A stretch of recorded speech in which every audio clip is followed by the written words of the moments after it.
నాన్న ఏంది ఇంత పక్కకుండా అంటున్నా హనీ హనమ్మ మీ నాన్న ఆయన హనీ హనీగా అటు ఇటు చూడరా హనీ కళ్ళు తెరిచి నిద్రపోతున్నావు అనే మేనత్తలాగా ఏ హనీ హనమ్మ హనమ్మ హనమ్మ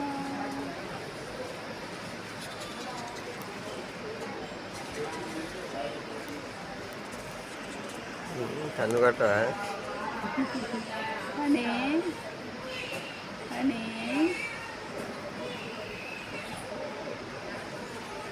నిద్రపోతుందే వాళ్ళ అత్తలాగా కళ్ళు తెచ్చి పెద్ద అత్త నిద్రపోతుంది అంతేనా హనీ